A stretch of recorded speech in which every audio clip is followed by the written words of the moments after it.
මිනසන් කොන්නිචිවා. ඔන්න වෙනද වගේ මං අදත් ඔයාලට වැදගත් ලෙසන් එකක් අරන් ආවා. ජපන් භාෂාව ඉගෙන ගන්න ඔයාලා දැනගත යුතුම විරුද්ධ පද කීපයක් තමයි මං අද කතා කරන්නේ. මේ වචන යොදාගෙන ජපන් ලස්සනට කතා කරන්න, ජපන් වාක්‍ය ලස්සනට ගොඩනගන්න ඔයාලට උදව් වෙයි. අපි එහෙනම් බලමු වචන ටික. ඕකී. ඕකී කියන්නේ ලොකු.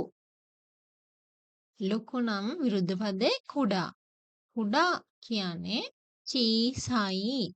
චීසයි. ඔමොශිරොයි. ඔමොශිරොයි කියන්නේ විනෝදාත්මක. සුමරනයි. සුමරනයි.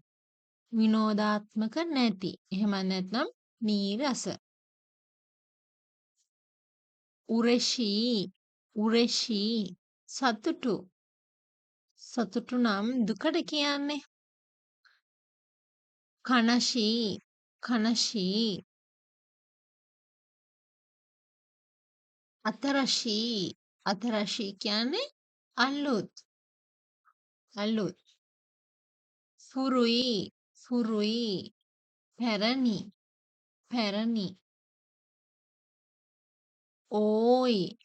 ඕයි කියන්නේ වැඩි කියන එක. වැඩි. වැඩි නම් විරුද්ධ පදේ අඩු. සුකුණයි. සුකුණයි.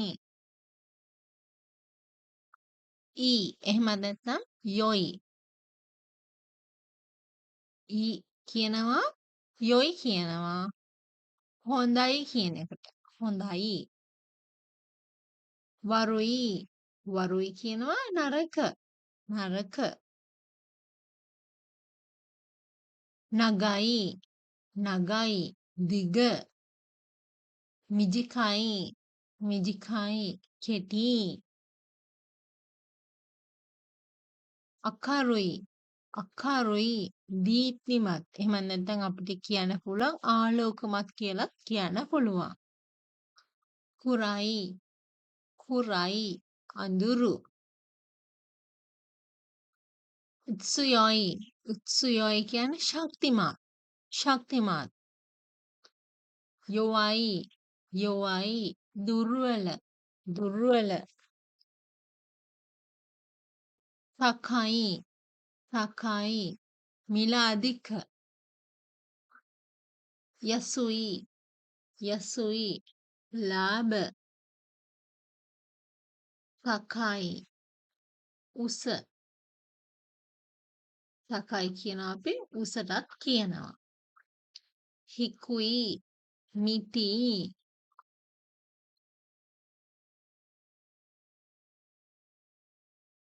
සේග තකයි. සේග තකයි කියන්නේ උස. හැබැයි මිනිසුන් තමයි උසයි කියලා කියන්නේ. සේග හිකුයි. මිටි. අපි මිනිසුන්ට මිටි කියනවා නම් සේග හිකුයි කියලා තමයි කියන්නේ. අත්සුයි. අත්සුයි. උණු. අපි අත්සුයි පාවිච්චි කරන්නේ දියර ಜಾති සඳහා. සුමෙතයි. සුමෙතයි. සීතල. අත්සුයි කියනවා උණුසුම් කියනවා. මෙතනත් අත්සුයි උණු මෙතනත් උණුසුම්. මෙතනදී අපි කියන්නේ උණුසුම් කියලා කාල ගුණය. එහෙනම් විරුද්ධ පදේ සීතල සමුයි. සමුයි. මට දෙයක් කියන්න අමතක වුණා.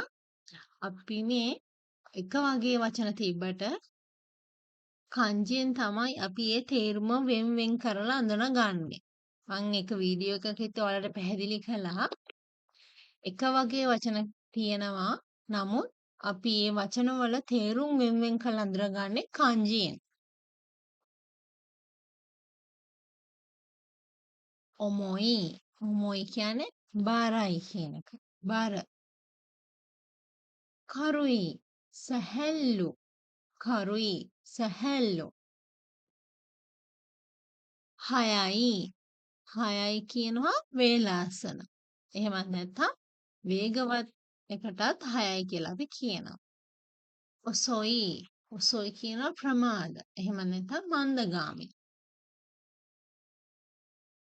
ෆුතොයි ෆුතොයි මහත. ඝන හොසොයි හොසොයි සිහින් හිරොයි පළල් හිරොයි පළල් පළල් නම් මේකේ විරුද්ධ පදේ පටු සෙමයි සෙමයි තෝයි තෝයි දුර චිකයි චිකයි ළඟ හිදාරි හිදාරි වම දැන් දකුණට මොකද කියන්නේ මිගි මිගි උේ උේ උඩ ශිත යට ශිත යට මයේ මයේ ඉදිරිය උෂිරෝ උෂිරෝ කියනවා පිටුපස පිටුපස නකා නකා තුලත ඇතුළත සොතෝ පිටත සොතෝ පිටත හයිරු හයිරු ඇතුළු වීම ඇතුළු වීම දෙරු පිටවීම දෙරු පිටවීම අකෙරු අකෙරු විවෘත කිරීම තිමෙරු වසා දැමීම තිමෙරු වසා දැමීම අකු විවෘත වීම අකු විවෘත වීම ශිමරු ශිමරු වැසීම හජිමෙරු හජිමෙරු ආරම්භ කිරීම ඔවරු ඔවරු අවසන් වීම ඉකු ඉකු යනවා කුරු කුරු එනවා කව් කව් මිලදී ගන්නවා උරු උරු විකුණනවා කසු කසු ණයට දෙනවා කරිරු ණයට ගන්නවා ඔකිරු ඔකිරු කියන්නේ අවදි වෙනවා නෙරු නෙරු නිදා ගන්නවා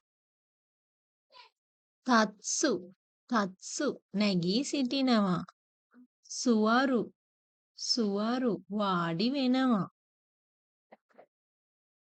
කත්සු කත්සු ජය ගන්නවා මකෙරු මකෙරු පරාජය වෙනවා යූමෙයි යූමෙයි ප්‍රසිද්ධ මුමෙයි මුමෙයි අප්‍රසිද්ධ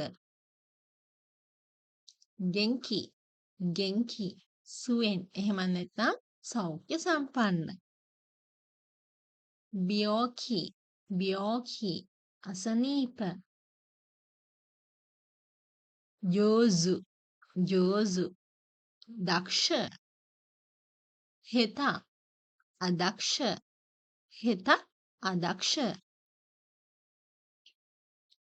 සුඛි කැමති සුඛි කැමති කිරයි කිරයි අකමැති ඉසොගෂි ඉසොගෂි කාර්යබහුල හිම විවේක හිම විවේක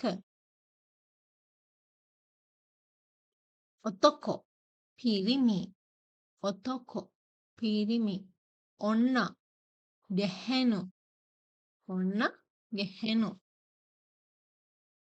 ඔතොකො නොකෝ පිරිමි ළමයා. ඔන්න නොකෝ ගැහැණු ළමයා. අස උදෑසන. යොරු රාත්‍රිය. හිගෂි නැගෙනහිර. නිශි බස්නාහිර.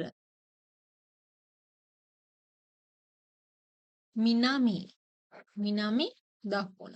එහෙමනම් උතුරට කිතා.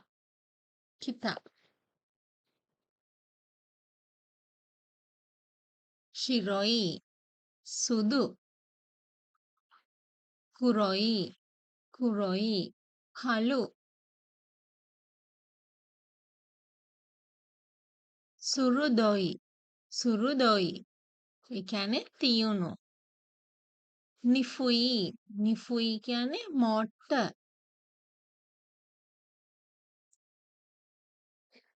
යසෂී ලේසි. මුසුකෂී අමාරු. යසෂී කියනවා ආපහු කරුණාවන්ත කමටත් යසෂී කියලා කියනවා. එහෙනම් කරුණාවන්තයි නම් විරුද්ධ පදේ නපුරු කියන එක. නපුරු කියන්නේ කිබිෂී. අමයි පැණි රස.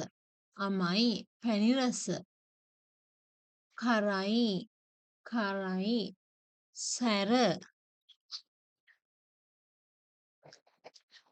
අදට මෙතනින් මගේ ලෙසන් එක ඉවරයි. ඊළඟට මම ඔයාලට අරන් ඉන්නේ විශේෂණ පද ඊකේයෝෂි සහ නාකේයෝෂි ගැන වීඩියෝ එකක්. අපි එහෙනම් ඊළඟ ලෙසන් එකකින් හමු වෙමු. සයොනරා.